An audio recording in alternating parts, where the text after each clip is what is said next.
A new SUV is turning heads. The Ford Bronco is making a comeback and is getting a makeover. Moore's auto expert Nik Miles went on a little journey to learn more about the new SUV. He joins us now from Detroit this morning with a preview. Hi, Nick. Hey, good morning to you. Blazing sun here in Detroit. I'm about an hour outside of the city here, and it's sunshine, but it's even more sparkly because last night Ford unveiled the much anticipated. It's been away for 25 years, and it's finally back. The brand new Ford Bronco. Ooh, take a look at it. Everybody's super excited in Portland.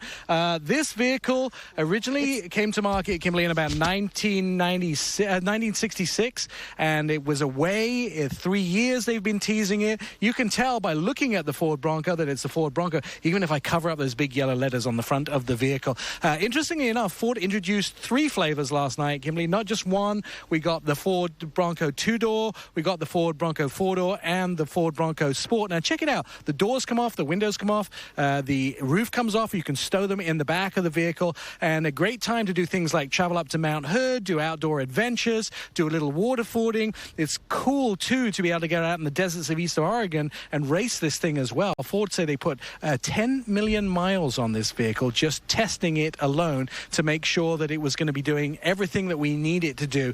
Interestingly enough, I think it's the fact that Ford crashed their own website last night with the amount of interest of people trying to order this vehicle, which is kind of comical. All right, so what does it look like on the outside? You've seen it. On the inside, it's kind of cool too. Those people who are hoping for some cool tech, there's going to be a 12-inch screen here, grab handles where you can change all around the vehicle. You can move position of them. And for those people that love social media like you and I, you can put your GoPro camera on a special rail on the front. You can also power it up with your cell phone. From the front, there's a USB right at the front of the vehicle. Plus, hose it out. If you get snow and dirt in it from Mount Hood, there's a drain plug right in the middle of the vehicle. And the seats inside these vehicles as well are mildew resistant. We all know about mildew living in the Northwest as well. So a lot of cool tech. I love to go on trails around Mount Hood and do some driving. They have some cool apps on the inside of this vehicle that allow you to share the trails that you're driving on with other drivers so they can see where you are and where you're going, plus a 360-degree camera, and you don't need a spotter anymore. By the way, you can record video from the cameras in the vehicle and share it to your friends on social media. And Kimberly, I want to show you this. This is the sport version. I kind of in love with this vehicle too, excited about it. It'll start around $29,000. The 2-door will start around $30,000. If you completely dock it up, you could possibly get it over $60,000. So there's sort of a price range in there for everyone.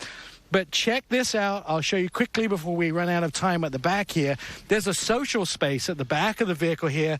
This shelf slides out to be a table. There's spotlights in the back. These rails, you can use your wetsuit from windsurfing in the Columbia River. And get this, every single one has its own bottle opener at the back here. So once you get off air, single-handedly, if I can do it, there you go. You can pull off the bottle cap and you can have yourself a little bit of a soda. Maybe by the time we're off the air with more Good Day Oregon, you can have an adult beverage. But everyone gets a bottle opener, 4x4, and lots of outdoor fun for us Oregonian and Washingtonians who like a bit of outdoor adventure. Boy, clearly Ford has thought of everything with this Bronco, and I have a feeling it's going to be quite popular. Nick, thank you so much. Cheers. Thank you. Kim, I love that car. It's really neat. Love it.